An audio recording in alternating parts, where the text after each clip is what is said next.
오늘 하나님께서 우리에게 주신 말씀은 열왕기상 19장 19절에서 21절 말씀과 열왕기하 2장 1절에서 14절 말씀입니다.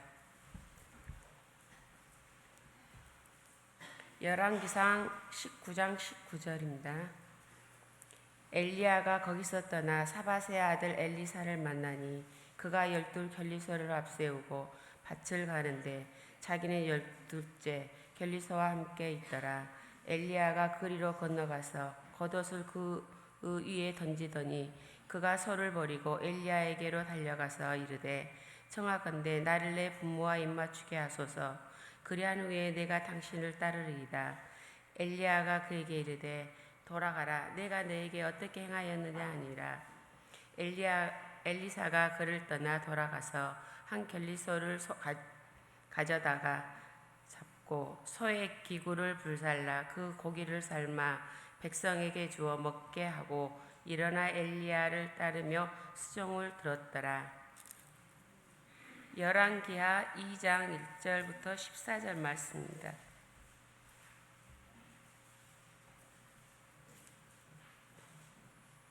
(561장입니다) 여호와께서 해오리 바람으로 엘리야를 하늘로 올리고자 하실 때에 엘리야가 엘리사와 더불어 길갈에서 나갔더니 엘리야가 엘리사에게 이르되 청하건대 너는 여기 머물라. 여호와께서 나를 베들레 보내시나이다 하니 엘리사가 이르되 여호와께서 살아계심과 당신의 영혼이 살아있음을 두고 맹세하노니 내가 당신을 떠나지 아니하겠나이다 하는지라. 이에 두 사람이 베델로 내려가니 베델에 있는 선지자의 제자들이 엘리사에게로 나와 그에게 이르되 여호와께서 오늘 당신의 선생을 당신의 머리 위로 데려가실 줄 아시나이까 하니 이르되 나도 또한 아노니 너희는 잠잠하라 하니라. 엘리야가 그에게 이르되 엘리사야 청하건대 너는 여기 머물라. 여호와께서 나를 여리고로 보내시느니라. 엘리사가 이르되 여호와께서 살아계심과 당신이 영원히 살아있음을 두고 맹세하노니 내가 당신을 떠나지 아니하겠나이다 하니라. 그들이 여리고에 이름에 여리고에 있는 선지자의 제자들이 엘리사에게 나와 이르되 여호와께서 오늘 당신의 선생 당신의 머리 위로 데려가실 줄을 아시나이까 하니 엘리사가 이르되 나도 아노니 너희는 잠잠하라. 엘리야가 또 엘리사에게 이르되 청하건대 너는 여기 머물라. 여호와께서 나는 요단으로 보내시니라 하니 그가 이르되 여호와께서 살아계심과 당신이 영원히 살아있음을 두고 맹세하노니 내가 당신을 떠나지 아니하겠나이다 하는지라. 이에 두 사람이 나가니라. 선지자의 제자 50명이 가서 멀리 서서 바라보매 그 두 사람이 요단가에 서 있더니 엘리야가 겉옷을 가지고 말아 물매를 치매 물이 이리저리 갈라지고 두 사람이 마른 땅을 건너더라. 건너매 엘리야가 엘리사에게 이르되 나는 내게서 데려감을 당하기 전에 내가 너에게 어떻게 할지 구하라. 엘리사가 이르되 당신의 성령이 하시는 역사가 갑절이나 내게 있게 하소서 하는지라. 이르되 내가 어려운 일을 구하도다. 그러나 나를 내게서 데려가시는 것을 내게 보며 그 일이 내게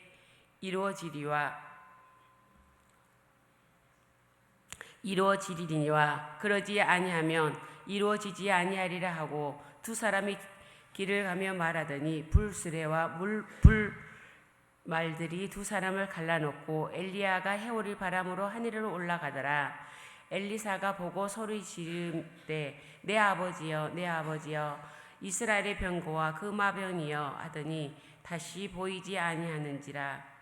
이에 엘리사가 자기의 옷을 잡아 둘로 찢고 엘리야의 몸에서 떨어진 겉옷을 줘 가지고 돌아와 요단 언덕에 서서 엘리야의 몸에서 떨어진 그 겉옷을 가지고 물을 치매 이르되 엘리야의 하나님 여호와는 어디 계시나이까 하고 그도 물을 치매 물이 이리저리 갈라지고 엘리사가 건너니라. 아멘. 하나님께서 이 말씀을 통해 우리에게 은혜 주시길 원합니다.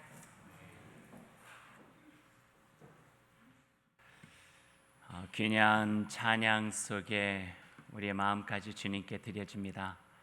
찬양 가운데 하나님 은혜 그 사랑 임하여서 또 새 힘과 용기를 가지고 주의 백성답게 한 주간을 시작하는 저희가 될 수 있기를 소망합니다.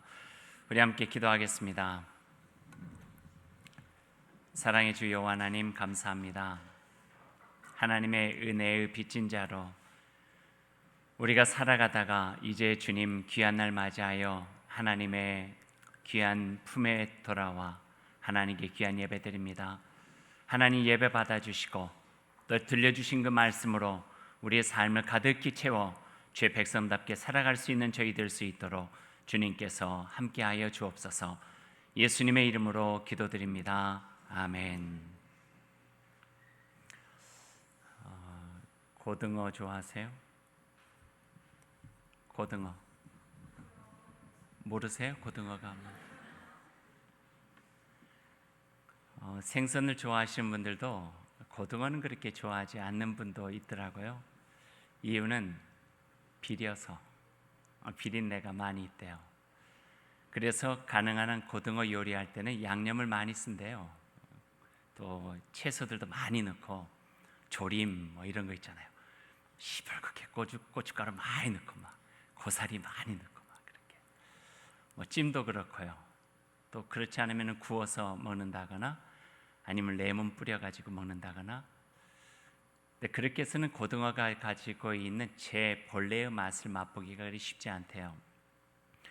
고등어 요리는 요리하면 뭐니 해도 조림도 있고 찜도 있고 구이도 있겠지만 이건 꼭 우리나라의 예는 아니에요. 고등어의 본래의 맛을 간직한 채 먹을 수 있는 요리 중에 최고는 스시라 그래요. 고등어 스시 드셔보셨어요?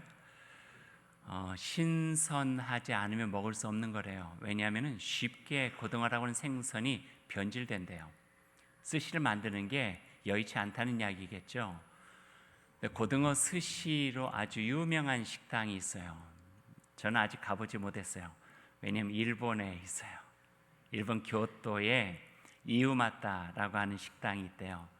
그래서 제가 본 거예요. 그 식당이 유명하게 된 것은 꽤 오래전인데 그 식당은 훨씬 더 오래전부터 시작을 했어요. 1617년에 시작했대요. 식당이. 안 놀라시죠?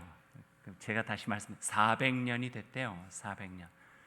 스승에서 제자로 그 제자가 또 스승이 돼서 그 제자에게, 그래서 지금 그 이우마타라고 하는 고등어 스시만 전문으로 하는 그 식당에 지금 주인이자 요리사 장인인데요. 그는 20대래요. 그러니까 1대부터 시작해서 20대예요. 이 미우마타라고 하는 그 식당의 이름은 1대 스승의 이름이래요. 거기에 들어가서 배우는 것이 그렇게 여의치 않대요. 왜냐하면 고등어 스시가 그 엔간에서는 잘 만들 수 있는 것이 아니라네요. 그 나름대로의 어떤 비결이 있대요. 처음에 들어가게 되면은요, 그 밥하는 것부터 배운대요. 밥하는 것부터. 뭐 밥하는 거야 얼마든지 할 수 있죠. 요즘엔 누가 해요? 쿠첸, 쿠쿠 이런 게 다 하죠. 하지만 거기에 밥하는 비결은요, 쌀마다 가지고 있는 특성이 있대요. 습도가 어떤지, 그다음에 건조한 데에서 자라났는지, 날씨는 어땠는지, 기후에 매우 민감해서 쌀마다 달라서 거기에 들어가게 되면은 생쌀을 씹어서 그 쌀이 어떻게 차이가 나는가를 아는 것부터 시작했다는 거예요. 그 쌀의 특징에 따라서 물을 어떻게 해야 되는지, 열은 어떻게 해야 되는지 그걸 알아가는데 몇 년이 걸린대요. 그것뿐이겠어요? 한 80kg 정도 되는 데서도 고등어가 오게 되면은 그 신선도를 화로회가 아니기 때문에 어느 정도의 숙성을 시키고 본래의 맛을 잃어버리지 않으며 비린내를 잡을 수 있을지 이런 거. 여러분 그 얼굴 보니까 설교를 들을 때보다 이걸 더 진지하게 들으시는 것 같아요. 네. 그런 것들을 쭉 연구해가지고 부위는 어떻게 하는지, 두께는 어떻게 하는지 이런 걸 또 배워가는데 몇 년이 걸리고요. 또 쌀을 밥을 지어가지고 초밥을 만들어야 되잖아요. 왼손을 쥘 때 오른손을 쥘 때 이렇게 해가지고 또 거기에 대한 노하우를 배워가는데 몇 년. 그래서 적어도 20년 가까운 시간이 돼야지만 고등어 스시를 만들 수 있는 장인이 된다. 그렇게 이야기를 하네요. 그래서 어느 정도 스승에게 이제 내가 더 이상 당신에게 가르쳐 줄 것이 없습니다. 이제 이 음식점을 물려받아도 됩니다. 라고 할 때가 되면은요, 어느 정도 시간이 오래 걸렸고, 또 그때가 되어지면 상징적으로 그 스승이 그 제자에게 하나의 예식처럼 주는 게 있어요. 그게 뭐냐면은 뭘까요? 칼. 그분의 손때가 묻었던 그 칼을 제자에게 물려주는 거예요. 그럼 칼을 받고 난 다음에 그 다음부터 미우마따라고 하는 그 식당의 주인이자 장인이 되는 거예요.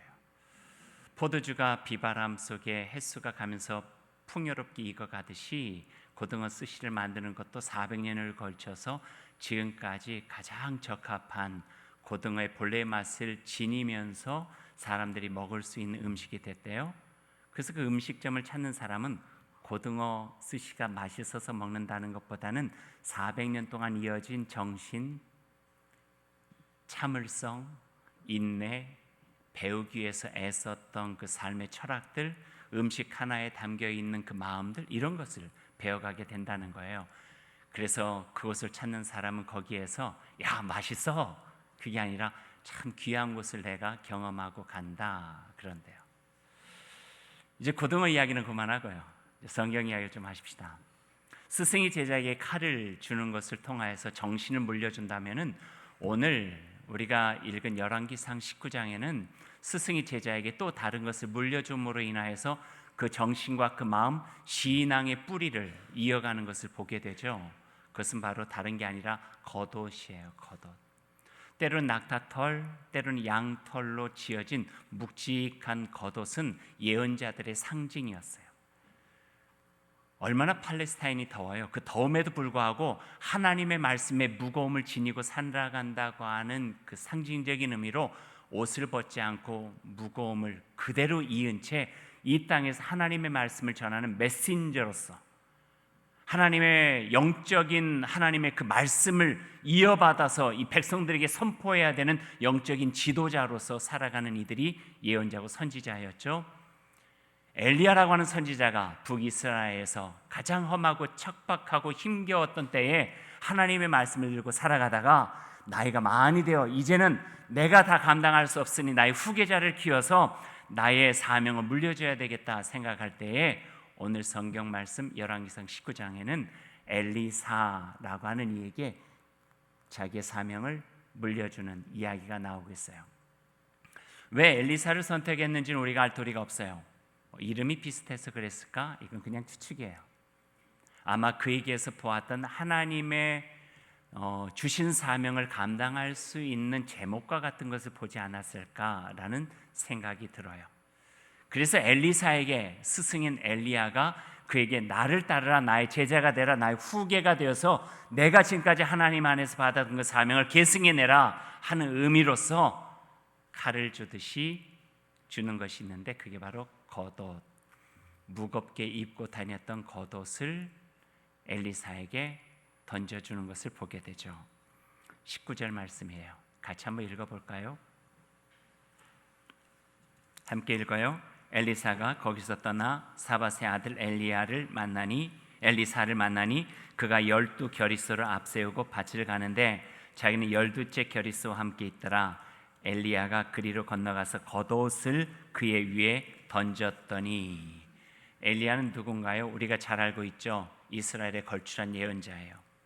북이스라엘이 아수르에게 멸망당할 때, 가장 어렵고 힘겨울 때에 하나님의 말씀 그 가슴에 담고 희망을 외치고 회개를 선포하며 하나님의 땅으로, 하나님의 백성으로, 하나님의 나라로 돌이켜야 된다고 선포했던 이가 엘리야였어요. 죄송해요, 제가 엘리야를 자꾸 헷갈리네요. 기적의 사람이죠. 그가 베푼 기적들은 성경을 보면은요, 얼마나 많이 있는지 몰라요.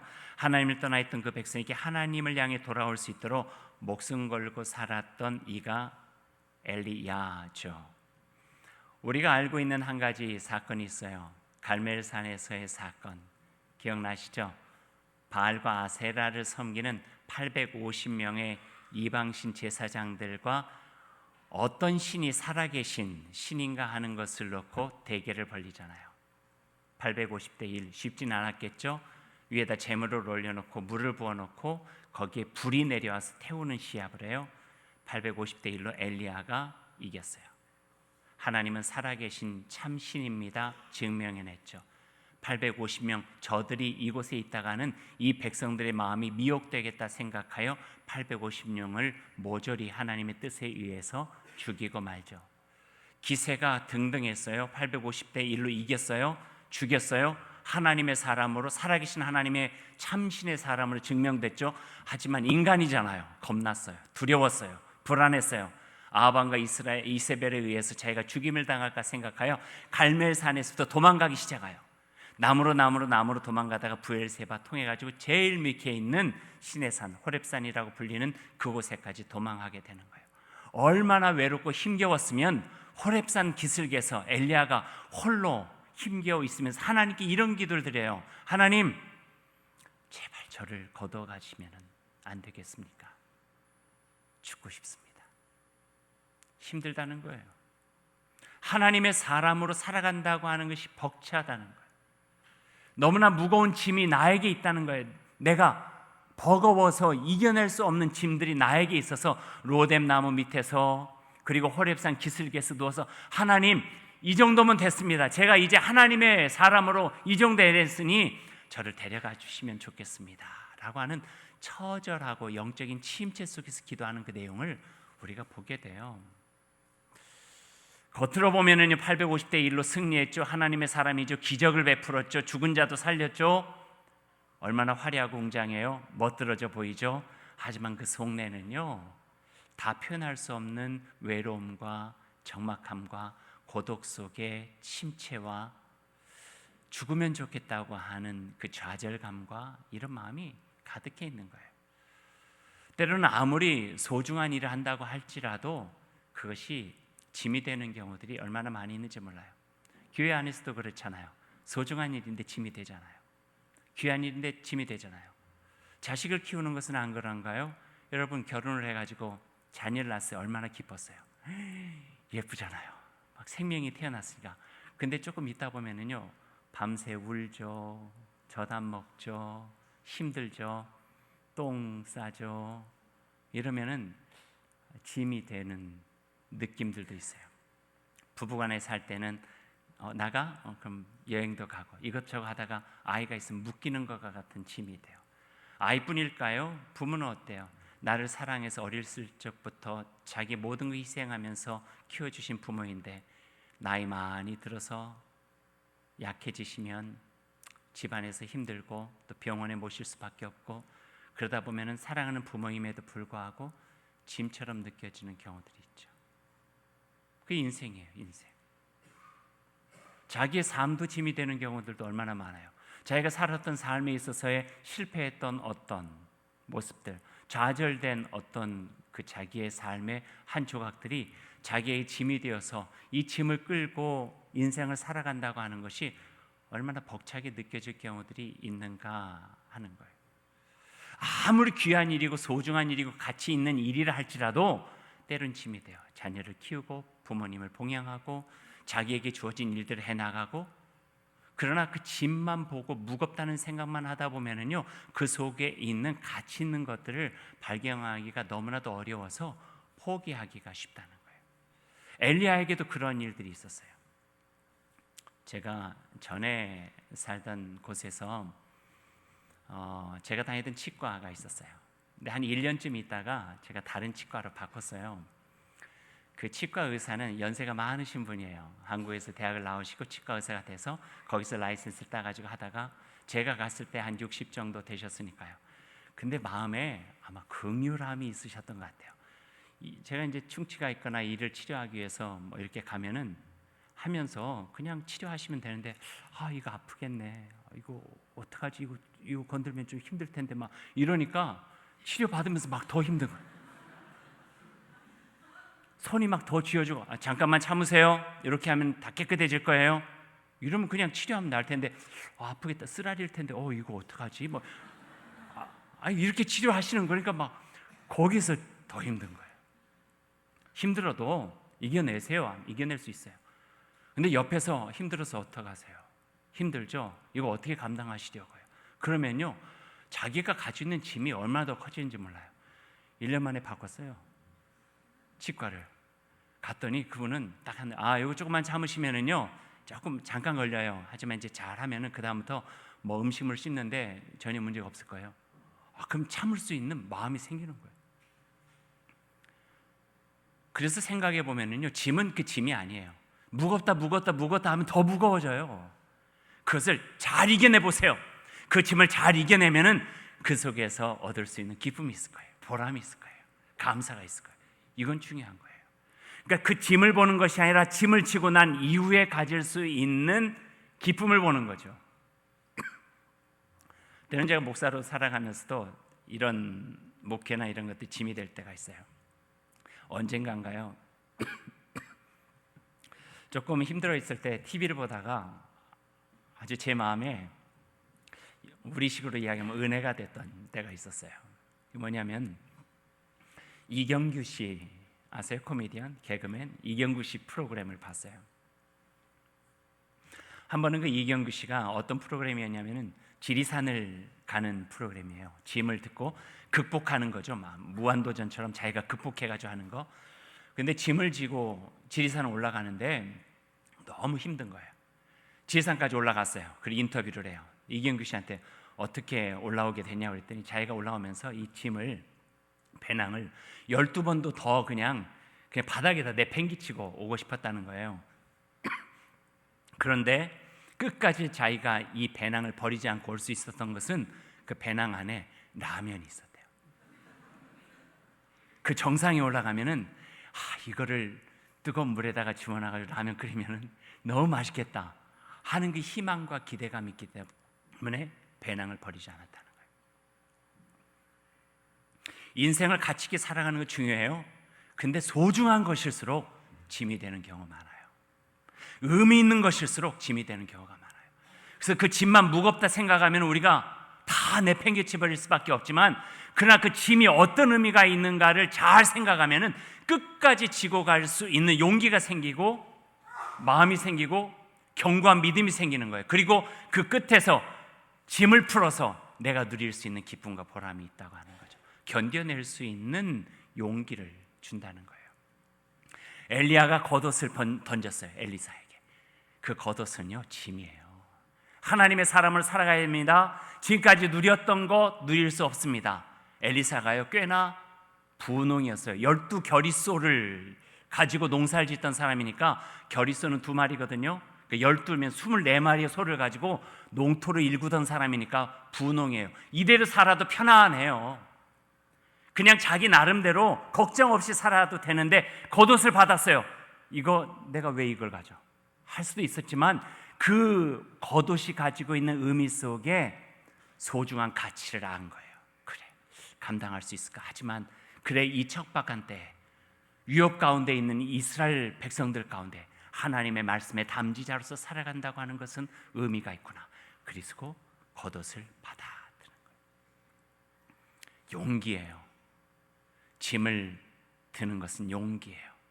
의미 있는 일, 어려움이 있음을 뻔히 알면서도 이걸 내가 한다면 내가 포기할 것이 너무나도 많이 있다고 하는 것을 뻔히 알면서도 그것을 내가 택하고 그것을 짊어지고 나갈 수 있는 것은 용기요, 믿음이에요. 그 믿음은 믿음을 가지고 나아간 후에 얻을 수 있는 소망에 대한 굳건한 마음이 있기 때문에 할 수 있게 되는 것이고요. 교회도 마찬가지예요. 보세요. 어려운 일 하시는 분들은요, 그분들이 힘이 있어서 하는 거 아니에요. 가치 있는 일, 소중한 일, 그래도 내게 받은 은혜, 내가 가지고 있는 그 마음으로 내가 조금이라도 부족하지만 해야 되겠다, 그 마음이에요. 가정을 위해서도 그렇고요, 일터에서도 그렇고요, 나라를 위한 일도 마찬가지죠. 그렇게 겉옷을 붙잡았어요, 엘리사가. 그리고 어떻게 합니까? 20절 한번 보세요. 같이 한번 읽어볼까요? 20절. 그가 소를 버리고 엘리야에게로 달려가서 이르되, 청하건대 나를 내 부모와 입맞추게 하소서. 그리한 후에 내가 당신을 따르리이다. 엘리야가 그에게 이르되 돌아가라 내가 내게 어떻게 행하였는가 하니라. 21절까지 같이 읽어요. 엘리사가 그를 떠나 돌아가서 한 겨릿소를 가져다가 잡고 수의 기구를 불살라 그 고기를 삶아 백성에게 주어 먹게 하고 일어나 엘리야를 따르며 수종 들었더라.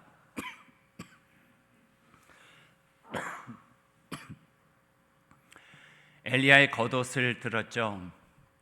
용기를 가지고 믿음을 가지고 겉옷을 이제 잡았어요. 그리고 엘리사가 한 첫 번째 일은 지금까지 살아왔던 삶 속에서 소중한 사람들과 이제 이별하는 일이에요. 그래서 엘리야에게 부탁하죠. 나의 부모와 이별할 수 있도록 시간을 주라고.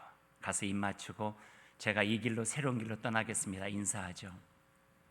그 다음에 중요한 것은 농기구를 불살라요. 그리고 소를 잡아가지고 백성들을 삶아서 나눠주면서 잔치를 해요. 이게 어떤 의미냐면요, 단절이에요. 단절. 지난 나의 삶, 지나온 나의 삶과 단절하는 거예요. 그리고 내게 주어진 새로운 삶으로 나이를 조율해 가는 거예요.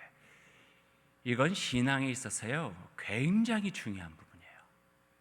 이전에 내가 살아왔던 삶과는 단절하고 이제는 내게 부여해 주신 그 짐을 질 만한 삶으로 내가 새롭게 나를 조율하면서 가겠습니다. 필요한 것을 갖추는 거예요. 필요 없는 것을 떨어내는 거예요. 이 일들을 오늘 20절, 21절 속에 있죠. 그것을 통해서 자기가 새롭게 나에게 부여된 그 짐을 지고 가는 사람의 합당한 모습으로 바꿔가는 거예요. 소를 잡아서 먹어요. 그리고 농기구를 불살라 버렸어요. 더 이상 이것이 나에게는 필요한 것이 아니라는 거예요. 이제는 겉옷을 입고 내가 하나님께서 엘리야를 통해서 새롭게 부여해 주신 그 직무에 책임감을 가지고 살아가겠다고 하는 것, 이것이 중요해요. 자기의 삶으로 새롭게 하는 거죠. 그 겉옷에 합당한 모습으로 살아가는 거예요.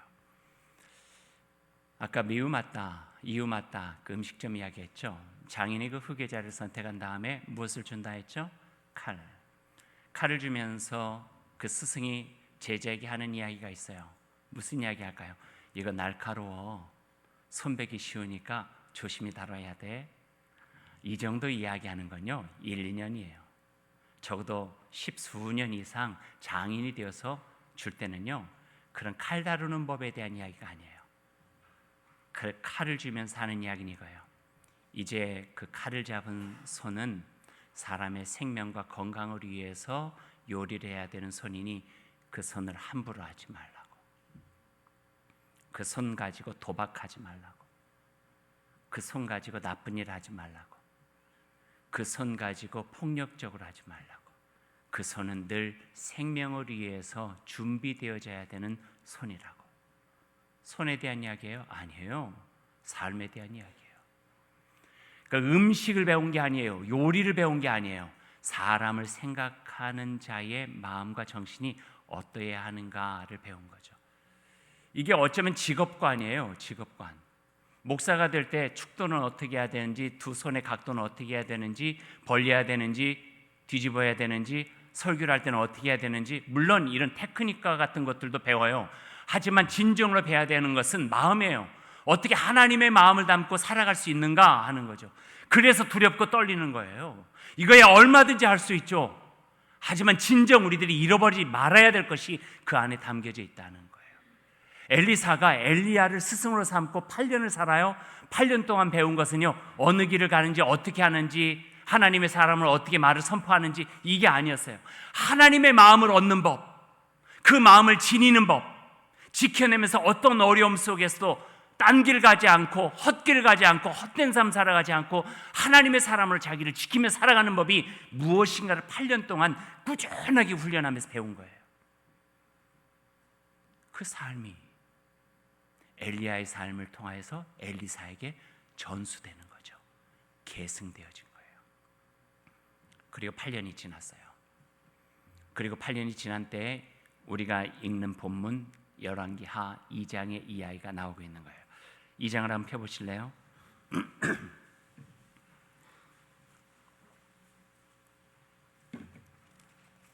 1절과 2절 말씀을 한번 같이 읽어보시죠. 여호와께서 회오리바람으로 엘리야를 하늘로 올리고자 하실 때에 엘리야가 엘리사와 더불어 길갈에서 나아가더니 엘리야가 엘리사에게 이르되 청하건대 너는 여기 머물라 여호와께서 나를 베델로 보내시느니라 하니 엘리사가 이르되 여호와께서 살아계신과 당신의 영혼이 살아있음을 두고 맹세하노니 내가 당신을 떠나지 아니하겠나이다 하는지라. 이에 두 사람이 베델로 내려가니. 이 내용이요 비슷한 내용이 4번이 반복되어져요. 엘리야도 인간이잖아요. 나이 먹었어요. 이제 내 사역이 그만 내려놓아야 될 때가 되었다. 그리고 하나님께서 그에게 신을 주셨어요. 이제 내 곁으로 와. 뭐예요? 죽음이잖아요. 죽음의 때가 다 되어서 엘리야는 이제 제자들과 헤어져요. 그래서 제자들에게 이제 여기 머물러 있으라. 나는 하나님께서 나를 부르시니 내가 하나님께서 부르시는 곳으로 가야 되겠다라고 길갈에서 이야기하는 거예요. 그때 엘리사가 그 말을 듣고 난 다음에 엘리야가 여기 머물라 했는데 아닙니다. 저는 스승님을 따라가겠습니다. 그래요. 근데 그 스승님을 따르겠다고 하는 이유가요. 너무 소중해요. 한번 보세요. 뭐라고 하는지. 엘리사가 이르되 여호와께서 살아계심과 여호와 하나님 여전히 살아계신다는 거죠. 여호와 하나님 영원히 여전히 살아계신다. 그리고 두 번째, 당신의 영혼이 살아있음을 두고 맹세하노니 내가 당신을 떠나지 않겠습니다. 여호와 하나님은 여전히 살아계시, 그리고 스승이신 당신도 희미해지지 않는 영혼을 가지고 바른 정신을 가지고 살고 있으니 나는 당신에게 더 배울 것이 있습니다 하는 거예요. 멋있지 않아요? 육신은 노쇠해가지고 약해졌어요. 나이도 많이 먹었어요. 기력도 쇠했어요. 그러니 하나님께서 그를 불러가시겠죠. 하지만 그 기력이 쇠하고 노쇠한 몸 안에 밝게 만들어진, 다듬어진, 여물어진 그 영혼은 살아서 더욱더 빛이 나고 있다는 거예요. 그러니 엘리사가 엘리야에게 당신의 살아있는 영혼 속에서 내가 더 배울 것이 있습니다. 나는 머물거나 떠나지 않겠습니다. 당신을 따르겠습니다. 이야기를 해요. 그러니 엘리야가 어쩔 수 없잖아요. 그래, 나와 함께 가자. 그리고 길갈에서 베델로 가요. 베델에 가서 다시 엘리사에게 여기 머물러 있어. 나는 이제 하나님께서 부르신 그곳으로 가야 돼. 한데 똑같이 이야기하면서 아직도 여전히 밝게 빛나는 당신의 영혼을 보니 내가 배울 게 많습니다. 그리고 또 따라가요. 여리고까지. 여리고까지 갔을 때 또 엘리야는 똑같이 엘리사에게 여기 머물러 있어. 이제 마지막 내가 가야 될 길을 가겠노라 할 때 엘리사는 아닙니다. 살아계신 여호와 하나님, 당신의 영혼은 그 하나님의 빛 가운데서 맑게 빛나고 있으니 당신을 내가 계속 따르리이다. 그리고 마지막 요단강까지 따라가는 거예요. 요단강을 건너서 이제 하나님께서 부르신 장소가 됐을 때 엘리야는 겉옷을 벗어서 요단강을 치죠. 요단강이 둘로 갈라져요. 그리고 넘어가요. 넘어갈 때까지도 엘리사가 따라가요. 거기에서 너무 좋잖아요. 이 스승의 마음속에 마지막까지 따라온 제자가 너무 소중하잖아요. 그래서 8절과 9절 말씀 보면은 그 소중한 제자에게 이렇게 이야기를 하는 거예요. 내가 너에게 꼭 뭐 한 가지를 해주고 싶은데 원하는 게 무엇인지 나에게 말하라. 그럴 때 9절 말씀, 그 유명한 답변을 엘리사가 하는 거죠. 저는 앞으로 스승이 안 계신 그 땅에서 하나님의 메신저로 살아가려면은 이 허약하고 이 부족한 사람은 당신보다 2배나 더 된 갑절의 영감이 있어야지만 제가 감당할 수 있습니다. 겸손해요. 그리고 이 일을 어떻게든지 하나님 안에서 지속하고자 하는 그 마음이 있어요. 여기에서 갑절의 영감, 갑절의 능력, 성령을 통한 갑절의 역사의 의미는요, 우리는 2배라고 생각하지만 이스라엘 사람들은 그렇게 읽지 않아요. 이것은 수제자예요. 장자권이에요. 자녀가 많을 때에 큰 자녀에게만 2몫을 줘요. 그래서 2몫을 주십시오. 그럼 나를 첫 번째 되는 제자로 삼아 주십시오 하는 거예요. 말하자면은 이우마타 식당으로 하면 그 칼을 저에게 전수해 주십시오 하는 거예요. 그럼 제가 이 식당을 정말 스승님이 가지고 400년 동안 가져왔던 그 정신을 잃어버리지 않고 운영해 보겠습니다 하는 것이겠죠. 이 척박하고 힘든 이스라엘 상황 속에서 하나님의 사람으로서 스승님이 지켜와셨듯이 저도 그 하나님의 말씀 지키면서 살아가 보겠습니다. 그러니 갑절의 영감을 저에게 주셔서 그 겉옷을 다시 입고 무겁지만 버겁지만 그 일도 해나갈 수 있는 사람으로 나를 인정해 주십시오 하는 이야기예요. 그럴 때 엘리야가 엘리사에게 이야기해요. 불말과 불병거로 우리를 나눠질 텐데 마지막에 내가 올라가는 것까지 네가 볼 수 있게 된다면은 하나님께서 너를 인정해 주실 것이다. 그 선물을 받을 수 있을 것이다.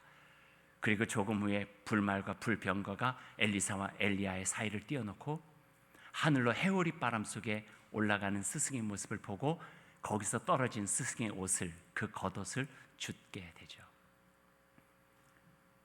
겉옷 아시잖아요. 어떤 의미가 있는지. 그것을 가지고 금방 건너왔던 그 요단강, 다시 물이 차버린 그 요단강을 보면서 내가 스승님의 그 사역을 감당할 수 있을까 한번 시험해 보고 싶었던 것 같아요. 엘리사가 겉옷을 들고 그 요단강을 쳐요. 그럼 어떻게 돼요? 이리저리로 둘로 갈라지더라. 그 마른 땅을 건너가게 돼요. 이 마른 땅을 건너갈 때 엘리사의 마음 어땠을까? 하나님 감사합니다. 이제 부족하지만, 연약하지만, 감당하기 어렵겠지만 그래도 스승님께서 제게 주신 그 능력과 그 마음과 하나님께 제게 주신 말씀에 정신을 가지고 이 땅에서 주의 사람으로 살아가겠습니다. 이 마음이죠. 해피엔딩으로 마무리해요. 오늘 제목 이야기하고 마치죠. 오늘은 청출어람이 제목이에요. 청출어람의 원래 본문은 청출어람, 청어람이에요. 7자로 되어 있어요. 그걸 축약해서 넉자로 만들죠. 그것은 쪽에서 나온 그 빛깔이 쪽빛보다 더 푸르다 하는 거예요. 그러니까 쪽이라고 하는 푸른 그것에서 물감처럼 짠했는데 그게 쪽 원래 색보다 더 푸르다는 거예요. 그래서 부모 세대보다 자녀 세대가 낫고 선배 세대보다 후배 세대가 더 크고 앞선이보다 뒤선이가 더 능력을 가지고 더 실하게 살아가는 삶, 이 모습을 보게 되죠. 저는 엘리야와 엘리사의 관계가 그랬던 것 같아요. 견딜 수 없을 정도로 8년을 따라다녔지만 그러나 그 속에서 스승에게 배워진 소중한 것으로 청출어람, 쪽에서 나온 빛깔이 더 푸른 청어람적 삶을 살아가는 엘리사를 보게 된 거죠. 신앙에도 선배가 있고 후배가 있죠. 앞선이가 있고 뒤선이가 있을 수 있죠. 어쩌면 우리는 모두 다 앞선일 수도 있어요. 새롭게 주님을 믿고 주님의 신앙 공동체인 우리 교회로 오는 이도 있으니까요. 가정에서도 부모 세대가 있고 자녀 세대가 있겠죠. 부모 세대는, 앞선 세대는 먼저 우리가 푸른 빛을 간직하기 위해서 애를 써야 돼요. 우리의 삶에서 그 푸르름이 나아갈 수 있도록. 그리고 후배 세대는 그 푸르름을 본받아 더 푸르르게 살아가야 될 삶의 모습들이 있고요. 여러분에게 엘리야적 사명도 있습니다. 또 우리에게 엘리사적 모습과 사명도 있습니다. 청출어람을 통하여 하나님의 백성은 더 여물어지고 청출어람을 통하여서 하나님의 나라는 더욱더 굳건해질 것입니다. 청출어람을 통하여서 하나님의 교회 광주 다일교회는 주님의 참된 신앙 공동체로 세워져 가고 청출어람을 통하여서 5년 후 10년 후에 기대감이 있고 짐을 진 자들에 의해서 기쁨이 주고 짐을 졌기 때문에 우리 안에서 더 아름다운 열매들을 맺어질 수 있게 됩니다.